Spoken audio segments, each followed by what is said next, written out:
Welcome to Beyond the Awards, a podcast from the British Wedding Film Festival. This is where we have honest conversations with filmmakers shaping wedding cinema, nominees, winners, and industry voices. I'm Joss. And I'm Jeff, and as co-founders with Laura and Pete of the British Wedding Film Festival, we're excited to bring these conversations to you. For this episode of Beyond the Awards, we're joined by Stevie from Journal, who was shortlisted in 3 categories at this year's British Wedding Film Festival: Best Storytelling, UK Wedding Film, and Cinematography. Based in Scotland and with 15 years in the industry, Stevie's work stood out to our judges for its intimacy, emotional depth, and a distinctive editing style that draws you in and makes you feel genuinely connected to the couples he films. Today, we're exploring how that voice has evolved over the years, what it takes to create work that feels this personal, and what success looks like beyond recognition. Stevie, welcome. Stevie. Yes. Welcome to the podcast. Thanks for coming on. Thank you very much. So obviously going down to the awards, like being in the room with like so many photographers from the UK and from worldwide, that are really at the height and the pinnacle of their craft, because obviously wedding filmmaking is a kind of subset of filmmaking that's got its own unique challenges and sensibilities and, you know, boundaries, either self-imposed or imposed by like the day itself and that type of live event. To be considered amongst that, I mean, I suppose everybody will say this, but it is like a big honour, it is a big deal. And certainly as time has passed since the event, and as you guys have discussed, like the judging process and the way that worked and that operated, to know how many films had been submitted and then how that process got whittled down and kind of selection process refined. And the fact that it didn't feel like a tick box, sort of like, oh, here's the 6 nominations for this or the 6 nominations for that, because obviously there was different shortlists for each of the considerations. I think some of them only had 3, some of them had more than that, depending on the judging process. Could I just ask? I don't think we've bigged it up enough what a big deal it is to get a nomination, because I think there was I've heard a couple of people saying there was like slight confusion as to what that meant. Some people thought, is that how many have entered? So did you realise at the time that getting a nomination like that is pretty much like being nominated for, you know, a wedding Oscar? I think the honest answer would probably have been no, because that this is like the inaugural event.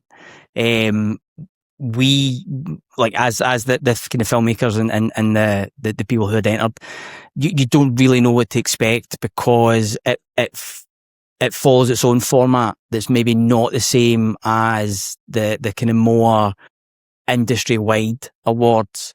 And I think that like you said, as that kind of information has got out there, and as people have seen the quality of the films that were nominated and the films that have won, I think for me personally, like I now see like just how close a race it was at the top, essentially, and how that nomination process is so like kind of intrinsic to the award itself.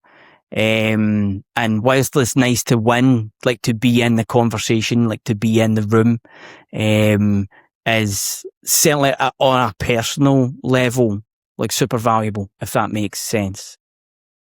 Yeah.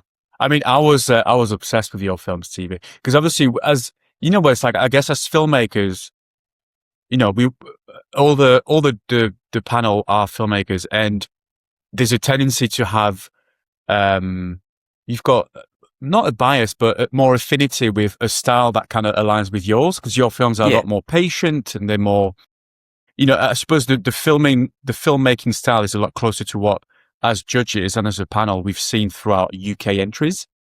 Yes. But I was obsessed with yours because they felt so personal. And I felt like when you watched the films, you were so invested. That's the way I felt. So invested into the people that you talked about, the story, what's about to happen, and the shots.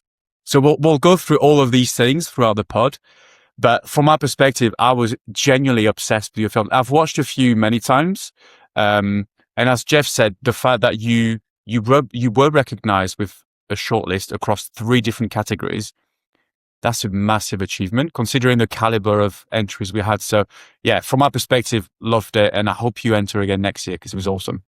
Joss, was Journal the only Brit to get that many nominations? No, there was a couple more filmmakers, British filmmakers that got nominations as well. But Stevie was up there. Stevie, yeah, definitely. Something to be proud of. VidFlow helps wedding and event filmmakers deliver their films in a premium Netflix-style experience that feels as cinematic as the work itself. Instead of juggling different platforms, download links, and USB sticks, VidFlow brings everything together into one beautifully branded platform. And the best part, your couples can watch their films directly on their TV using the dedicated TV app from VidFlow. No HDMI cable, no USB sticks. Just open the app and press play. If you want your delivery experience to feel just as premium as the films you create, visit VidFlow. The most important question of the entire pod is, do you have your 2 truths and a lie prepared? Yes, 2 truths and a lie. Okay, we need to get that in nice and early because me and Joss are going to try and figure it out throughout the pod and try and trip you up basically to like sort of get the answers out of you. So, I used to be in the police. I've had my face on the TV because I once auditioned for, this is quite embarrassing, Pop Idol, back at the SEC in Glasgow, and I have had my picture published on the front cover of a book. Okay, so in there is 1 lie and 2 truth. Yes. Okay, interesting. Okay. So you used to work for the police. You went on, did you say Pop Idol? Pop Idol. So, that's how old I am. Wow. Okay. That's cool. And you had your face on the front of a magazine. A book. Book, even better. A book, okay. A book, not a magazine. We will come back to those things, Stevie. Talking about coming back to things. So at the very beginning of the pod, we talked about the awards, which we'll kind of get back to. Yep. One of the things we really want to get under is understanding your journey, how you got to where you are now. Because I know you've been in the industry for a long time, but not always as a wedding filmmaker, right? Yeah, that's correct. I've been in the wedding industry for I think it's like 16 years now. So it's quite a long time. And I came into the wedding industry as a photographer, and I have been and still am a wedding photographer, based in Scotland, in and around Glasgow and then further afield. Because if you work in Scotland, you tend to cover like the whole of the country. So you spend a lot of time in Edinburgh, time up on that northwest coast. At the I think it was the end of 2023 into 2024, I started to incorporate like filmmaking, so video, into my business. Initially as it's probably slightly controversial, as like a hybrid offering. So you're shooting like video alongside your normal photography work, and then putting together more of a music video style montage of the day. So you're generally not capturing the speeches and the audio and that type of thing.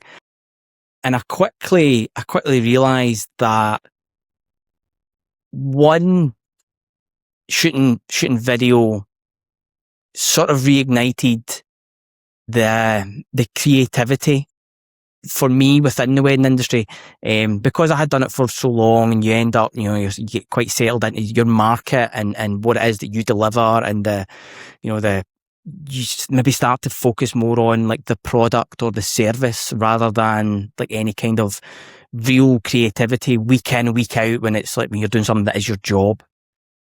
And I realised that I was enjoying the filmmaking much more.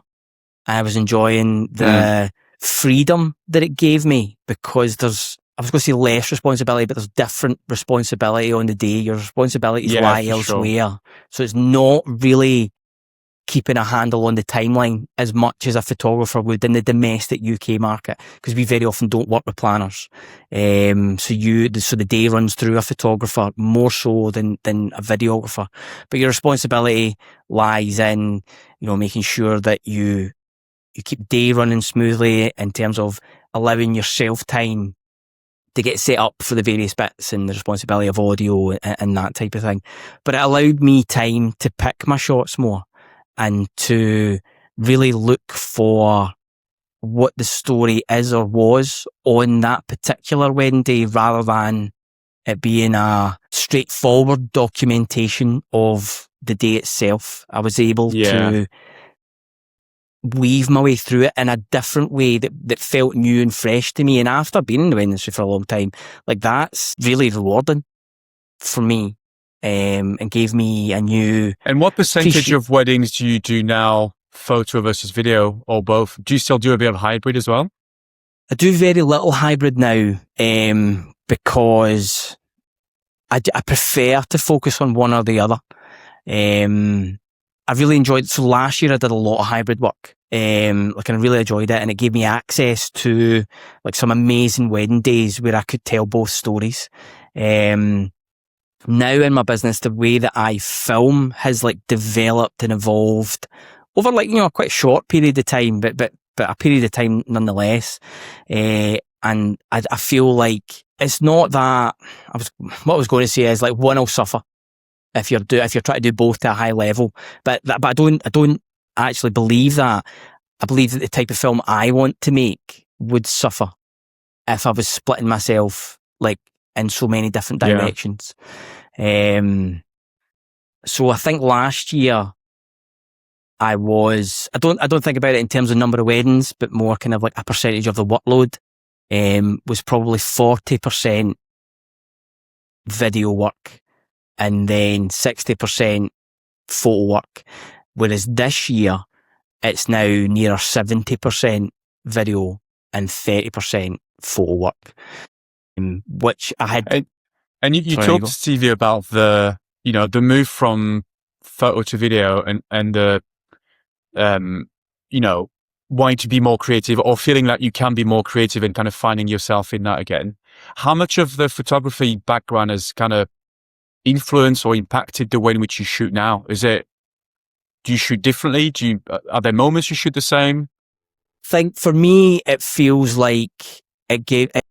So coming from what I would like to think is a very strong photography background in terms of like composition, use of light, like those kind of technical aspects, and visuals, means that I don't need to think about that quite as much. I don't need to learn how a wedding day ebbs and flows because I've got 16 years of experience for that. So it's gave me like a springboard to be able to focus more on the storytelling elements. But I think that if you were to know that I had been a photographer for as long, if you watched some of my films, especially like maybe the earlier films, you would know that it was a photographer making a film. Because there's quite deliberate composition, there's quite deliberate pacing, there's maybe less of like the camera movement that somebody who's come up using a gimbal and then moving on to handheld and things like that. Like up until quite recently, I was a big monopod guy, because I wanted like a very static frame and I wanted the movement to be in the frame rather than like moving the camera, because I had to teach myself not to move the camera, because as a photographer, you're continually adjusting composition. I obviously learned quite quickly that that's not the way to go for video. Yeah, you have to be more patient, don't you, with your shots on video? Yeah. Do you use the same camera and lenses, whether you're doing stills or video? So no. I use the same camera system. I've been through all of the camera systems, which is an entirely different conversation. And I'm now roughly back where I started, back on the Canon system, which is what I use. But I predominantly use manual focus lenses and for video. And I've been through multiple iterations of that to find what works for me. So I've settled on this kind of small set of lenses that it might change next year. I've got a few different things in the works, because that's the beauty of things. You can always kind of evolve and change, but I approach it with a more deliberate, like a more intentional mindset than a photo day, if that makes sense. Like I'm making decisions and I'm I'm doing things because I've got the time. Whereas I feel that sometimes as a photographer, you don't have that same luxury. Interesting you say you started 16 years ago. That's about the same as me. Yeah. So around about 2009? Maybe even earlier than in 2009. Right. I think I picked up a 5D Mark II in 2008. And I think I did a couple of christenings in 2008 and then did my first wedding, I think in 2009. So you must have been doing like pretty much the same thing at the same time. Were you aware of the massive DSLR revolution of the 5D Mark II and what it did to the video industry? Oh, were you? Yeah, right. Yeah, okay. for sure. It's different. So yes, that kind of like Magic Lantern jailbroken, I'm assuming like 5D Mark II situation was like fairly revolutionary. I didn't see it up here in filmmaking quite as much as you guys maybe felt it sort of down south. Or the market up here was much more traditional for a long time. You don't look old enough, mate. I know. An easy paper round, as they would say up here. But you know, I didn't have any kids until a wee bit later, so I got away with that. You know. Yeah. Still, jeez. I mean, it's the tash, TV. You didn't always have this tash, did you? It looks good on you. Looks good on you. Yeah, I've kind of rocked the tash for a couple of years now. You know, I'm like, do you know what? It's the best bit. It's the best bit of my face. My beard's not particularly good, a wee bit patchy, but you know, the tash is good. I was born too late. Should have been in the 70s. Yeah. So one of your truths, which I think it's been ejected from the Two Truths and a Lie now, was you were 41. Yeah, I'm 41. So that's not part of the game anymore, is it? So not part of the game. I was thinking of the scoop then on guessing your age, just basically from when you started and stuff. But no, that's not even on the table anymore, is it? 41. I'm 41 next week after. And so Stevie, so how long have you actually been filming weddings? So like not the hybrid approach, but like, you know, from the moment you started actually doing pure filmmaking. 2024. So 2024. So I started. So 2 years. Yeah, so I incorporated like Journal as an entity to separate like the two businesses because I didn't want to run them all through the one. Like there's a couple of different reasons for that, like have a different branding voice, to be able to target a different market, to utilise my friends in the industry who are photographers that would be quite happy to recommend me for video, but perhaps wouldn't want to recommend like a hybrid offering, if that makes sense. So 2024 is when I really started to take it seriously and to make it the main focus of my business. So my goal was to be 75% video income as opposed to photo income by 2028, and it's the start of 2026, and I've flipped it already, and I'm now primarily focusing on video, but it's allowed me to like pivot my photography business to reflect my interests more, which has been really, again, liberating and creative. I'm much more focused on like analog photography and my kind of that side of my business. So it's been a positive thing for my enjoyment within the industry, but also like my feeling of being creative in the industry, if that makes sense. It's kind of reinvigorated me after so long. It's like given me like a second wind, you know, like I've maybe got another good 15 years left in me. One of the things I was saying at the very beginning of the pod, Stevie, one of the things that really struck me watching your films is just how personal they feel. They feel very, very intimate. And it's not necessarily the size of the wedding, it's just the way you shoot, it's your editing style, it's just the music you use. It's an all-encompassing kind of viewing thing that I feel. I'd love for you to kind of talk us through like, what does that process look like for you to kind of make it look and feel so intimate? And I'm thinking particularly, you know, some films that are on your website and some of the films you submitted, like Alex and MJ, that was shot in Edinburgh. That was shot in Edinburgh, yeah. And Yellow as well. Yep. Yellow was, you know, those two were memorable to the judges. I mean, obviously, because you got nominated for them, but Yellow's was all the judges kind of remembered that film. Yeah. And part of it is just how connected we felt to like the film. Yeah. I think that the main thing for me is like leaving the couple space, like both on the wedding day and then maybe before the wedding day if you have access to them before, is to kind of allow them or help prep the couple that, you know, the wedding day is not a performance, like it's a celebration, and to let them kind of lean into that in whatever way kind of makes sense for them. And my films are all, or I like to feel my films are all quite varied in that respect, but they've still got the same set of influences behind them in terms of like the shooting style and filming.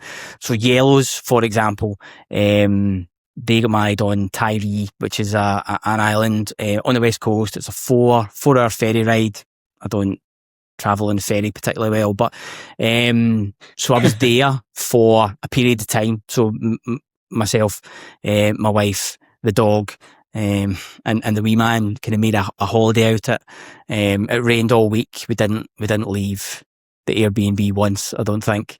And the wedding itself actually got moved forward a day because to hit a weather window, which we're very lucky that we managed it. But long story short, I spoke to the couple beforehand, and that's like a big part of our process, is really kind of trying to invest time into like getting to know the couple, but also getting to know what it is that they hope from their wedding films, and perhaps opening their eyes to maybe what is achievable within like the confines of this wedding film. So I had spoke to them and I'd shown them some examples, and I had said that, you know, personal letters, like a really nice thing to do. It can be quite stressful to fit that in on a wedding morning, because you've got a lot of. So you shot it in a van instead. Shot it in a van instead, which we love. Yeah, that's their van. So that's their van. It's got a name. It's called Gordy. It's really, really like pivotal to their relationship. That van. They spend a lot of time in the van. They go to Tyree a lot. Like that's like it's a big part of their life. So when the weather was rubbish and the opportunity came to shoot it in the van, I was like, well, that's perfect. That's like that. You have sat in this van in the pouring rain, having a cup of tea, like countless times. This is like the best way to do these letters. So we did it the day before. Yeah, that's cool. So, but I wouldn't have known that if I hadn't invested the time into like learning about them as a couple, as people, individual people, and then essentially pitching them an idea and letting them like choose what it is they would like to do. And the letters were very personal. They were obviously beautifully written and beautifully spoken, which helps. And allowing them space, which can maybe sound sort of kind of quite blue sky, but be there at the time, but for it to not feel like I'm there or intruding, like allowing them the opportunity to express these things and say these things in a way that you might not normally do. You know, it's a big thing, and you know, they enjoyed it and they got a lot out of it. I think it really settled them down for the wedding day itself.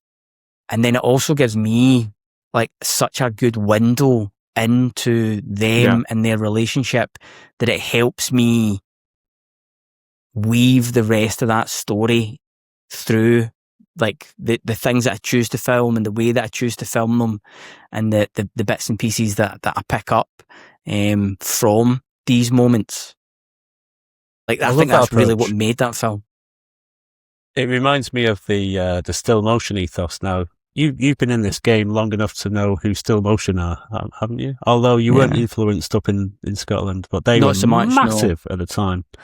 They were massive. They're from Canada, but they're mainly work in the States and globally. And some of the things you were saying there just really reminded me of their ethos, and that is they get to know the couple beforehand, which you seem to do, and they make the film about their personal story rather than their wedding day.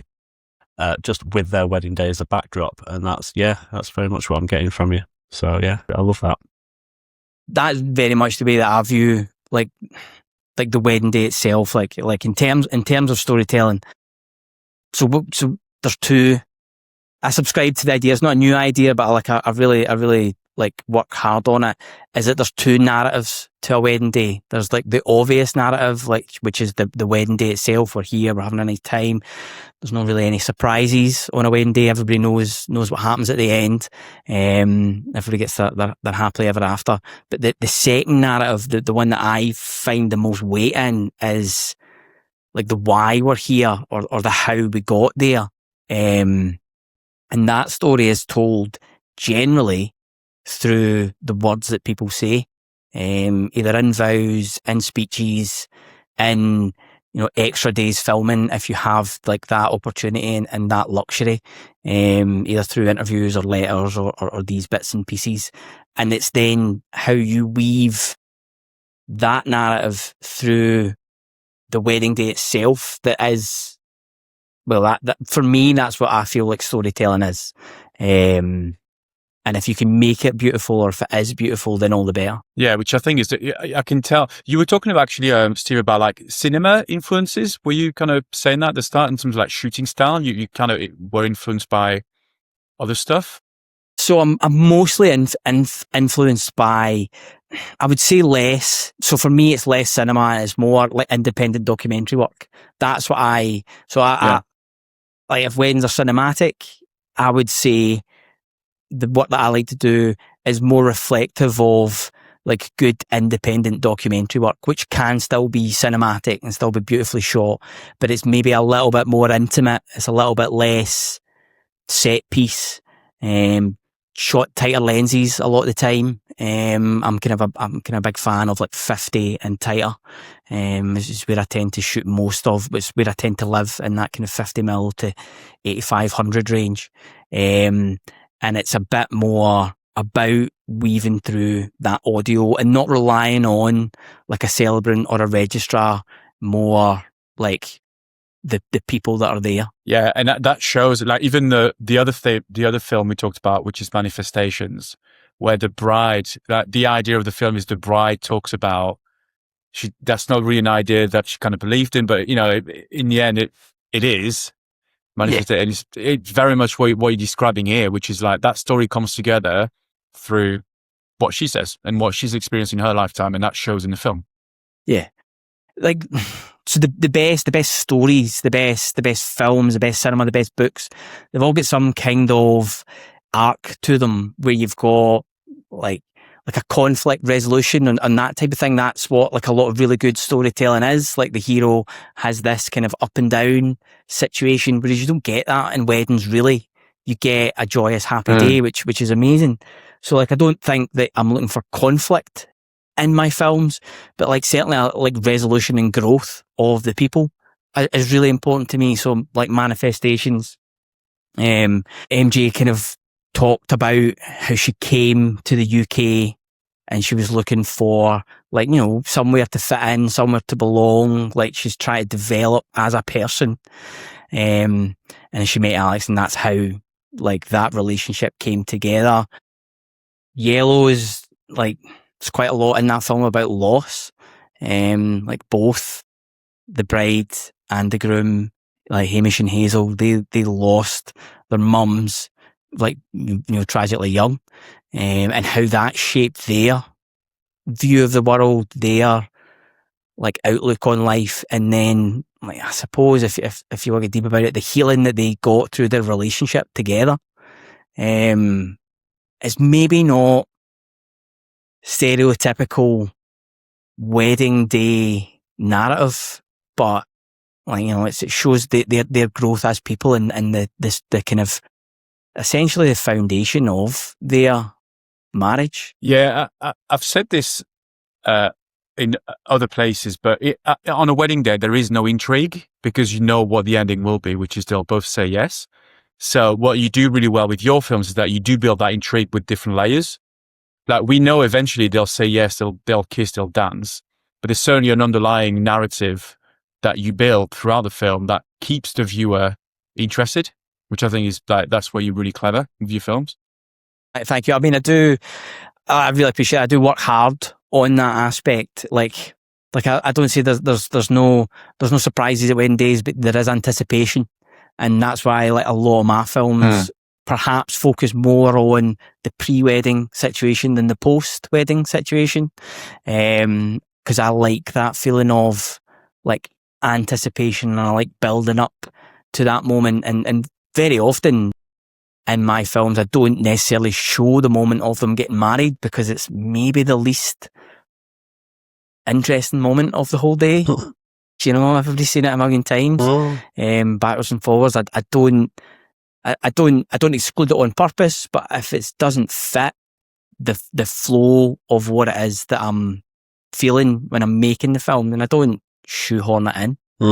So you talked about, Stevie, like the prep that you go through, talking to your couples beforehand, getting to know them, that kind of thing. So how much of the story do you build in your head before the wedding day, or do you still go into it with it's a blank canvas, I'm still going to shoot the best I can, you know what I mean? Or is it a mix of the two? Yeah, so it's definitely like the latter. So I am going in without anything necessarily storyboarded. Like I might have opportunities planned. For example, like Yellow's film, we were going to do those personal letters initially on the beach, but the weather didn't cooperate and it worked out for the best. But I don't have like a shot list. I'm not a shot deck kind of guy. It's not a structured thing. It's not written. And a lot of it comes together as I sit with the footage and kind of edit it through. I'm a big fan of a long clip. Like you probably realised if you had had to sit through my films. I like a long clip. I like letting it breathe. I like to see perhaps the not the most obvious thing right away, if that makes sense. A lot of my films, I don't know if this is the right terminology, but they have some sort of cold opening. So like I don't just start with like fast cuts. It's maybe, for example, Yellow's the van draws in Parks. That was luck that happened. Like I was at the location. I was there pretty early.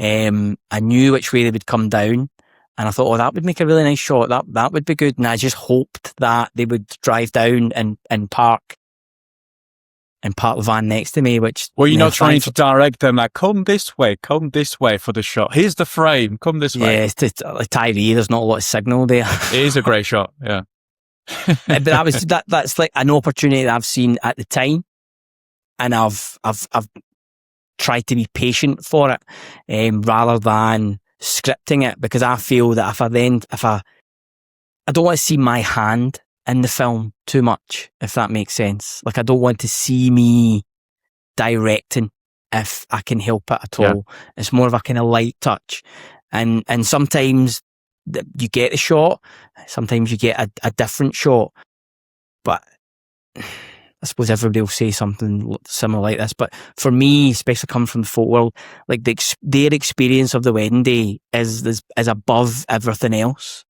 And I never want people to look at the film and think, that's when Stevie made us do this. You know, I want it to feel more organic than that. And I think if I had came into filmmaking earlier in my career or at the beginning, I would have felt the pressure to make things happen a bit more. Yeah. And there is a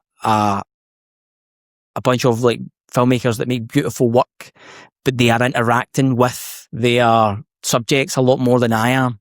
I'm a little bit more like picking my way through the day, and trying to like not see the editor, not see the filmmaker in the footage per se, which is like a thing that I try really hard to like incorporate in my work. I think I've never been a fan of a film where you can see they've obviously directed the couple up until recently, because I've never seen it done well. You know, I've seen people, you know, look longingly into each other's eyes in slow motion in a field, and I thought, no, that's not me.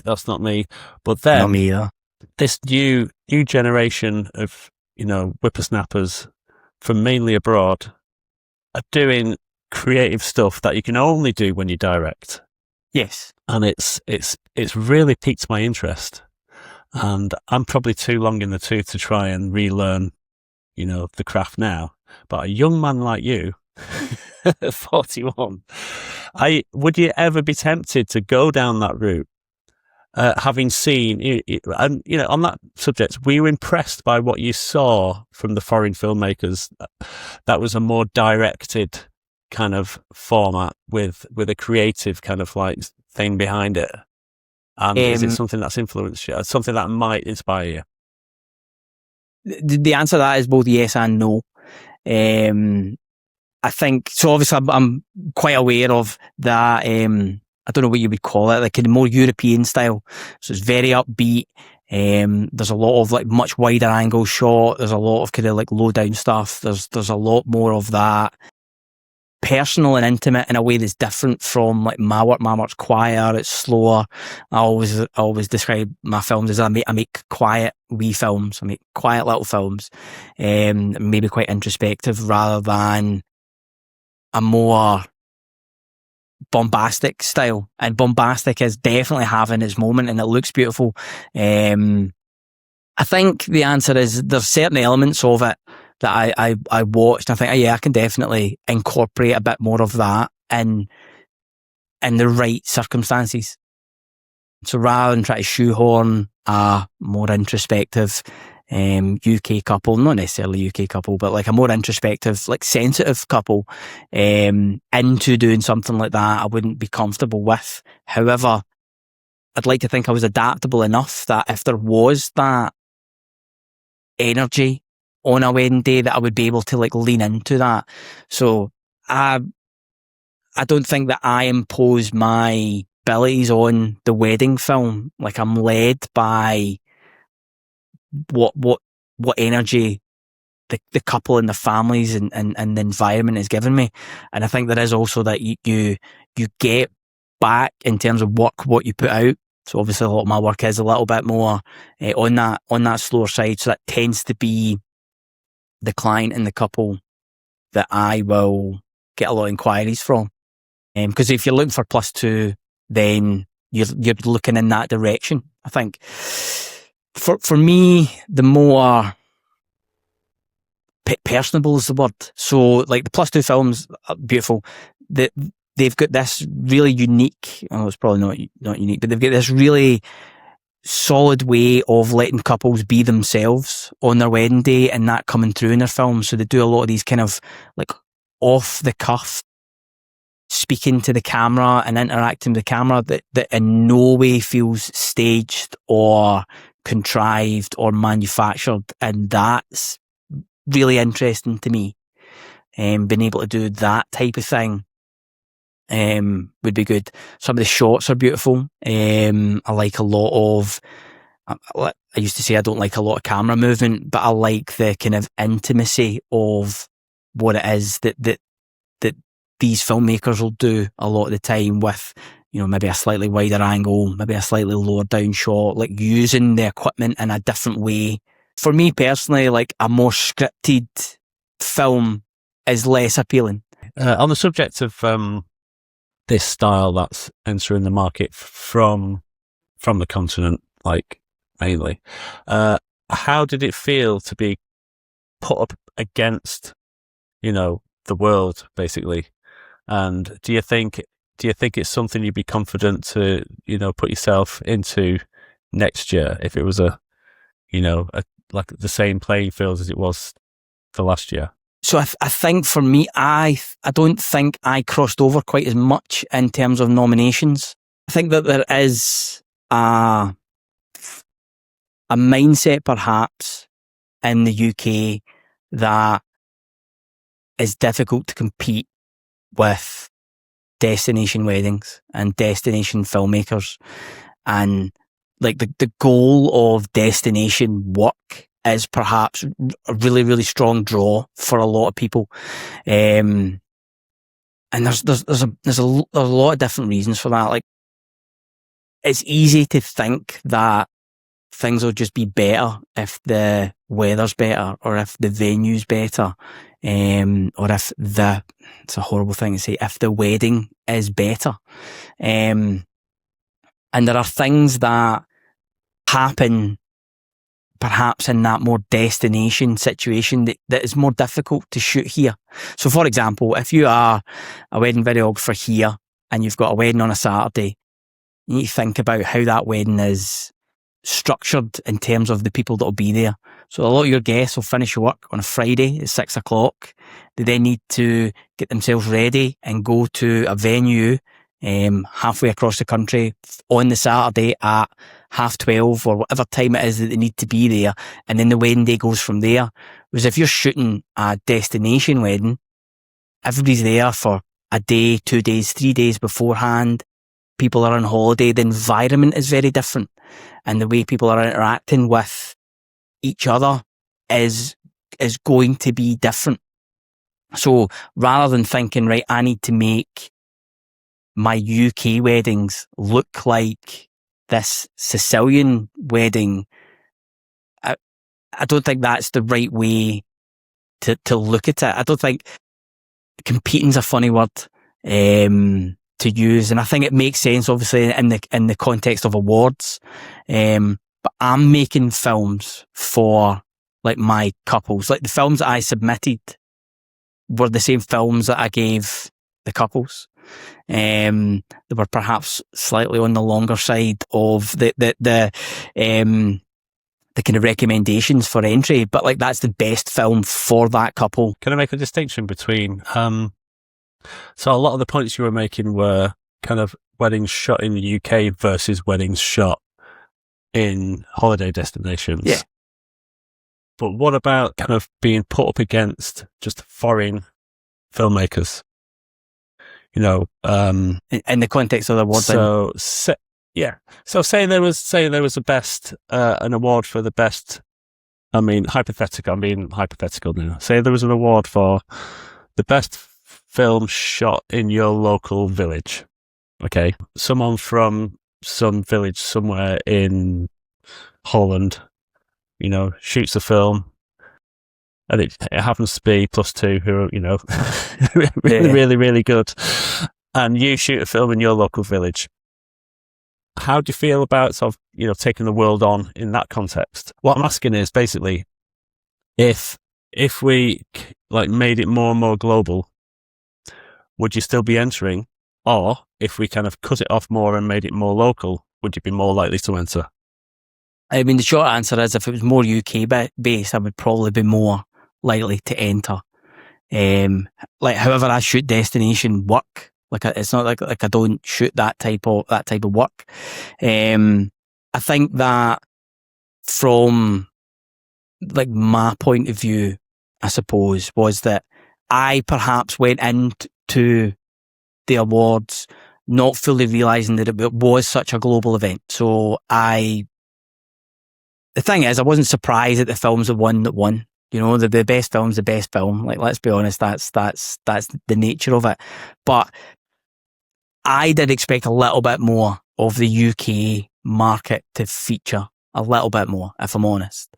But I think that from the point of view of does my local work stand up to like European work? It's like the heart of your film is what's important, and the way that you shoot it and the story that you tell. And for me to be nominated alongside like beautiful destination work, it is like shows that there's value in what it is that I do. I would consider Tyree a destination. It's maybe not the fanciest destination, but I can tell you it's easier to get to some parts of Italy than it is to get to Tyree. And for a lot of people, like for a lot of the weddings that I get the opportunity to shoot, that's aspirational. And then I look at the types of weddings that the likes of +2 or the Wild Strawberry or similar people get to shoot as aspirational. And I think that at every stage in your career, it's important to remember why you're doing what it is that you're doing, but it's also important to be aware of, you know, influences that you can take that'll make you think about your filming and your editing and your approach like better. if that makes sense. And some of that might be that you decide that, the approach that I'm doing is what I really love and I like that. And I can take different things rather than like just the editing style, for example. Yeah. Well, we're definitely making some changes from last year. To recognise the things that things that you've pointed at, and to more reflect, like, the British style as a whole, and the British kind of like set of challenges, and we don't want to cut out the global market, obviously, but we definitely want to more represent what people expected, and I guess that's one of the purposes of this, like, doing these podcasts, is to get your opinions. So because we definitely want to provide what the people want. That's our aim. Yeah. So thanks for answering honestly. Thank you. I was going to say, Stevie, it's interesting. We talked about because a lot of it as well is the shooting style, right? And I know that when I watch some of those international/European entries, it has inspired me to try. And my very next edit, I try to kind of emulate this, but my shooting style is so different that naturally the edit this conflict here between the way I shoot and the way the edit could have been. And it's like, no, those two things actually don't work. Yes. So I guess the point I'm making here is that I took a lot of inspiration from it, but and it's made me want to kind of change some things, but it's too soon for me to action this because it needs to first be reflected in the way I approach the wedding and the way I shoot that wedding, Yeah. We're at a funny time of year as well because we're not quite kicked off yet, so we're not shooting as much as perhaps we will be in 2 or 3 months. And it's how do you balance making changes in your workflow and approach with dealing with a heavy workload, if you do have a heavy workload, dealing with client expectations, if that's... Are you like me in that this time of year I have all these aspirations, like, oh yeah, I'm going to do this, oh yeah, I might do that, and then as soon as it kicks in, it's like, nope, all out the window, just stick to what I know. No, I've changed camera systems mid-season before more than once. Like, I don't have any problems with that type of thing. I'll make a decision and I'll run with it. But I think for me, the biggest takeaway from, and not even the awards, because I don't think that would be like as in the winners, is like exposure to these films, which I'd seen a lot of them before, but I maybe hadn't like thought about it quite as much as I have thought about it since, like post awards. Obviously, like you on the British Wedding Film Festival, you put up all the films of the nominees and the winners and that type of thing. So I've like watched a lot of that now in a bit more in depth than maybe I had previously, as it comes up on YouTube or Instagram or that type of thing, and you kind of take this in a bit more casually. Whereas I've kind of looked at it with a more praising eye. I was going to say critical, but that's not the right word. A more appraising eye to see what I enjoy out it and what takeaways, like you said, there are for me and how I incorporate that. And there are parts of the day where I think, right, okay, maybe I should get a bit more involved, get a bit closer to the couple, like try and embed the viewer of my film in the day a bit more. I know how you probably feel, because I know probably how you feel as well, Steve, because as I said at the very beginning, I loved your film because I can see a lot of the way I shoot in the way you do.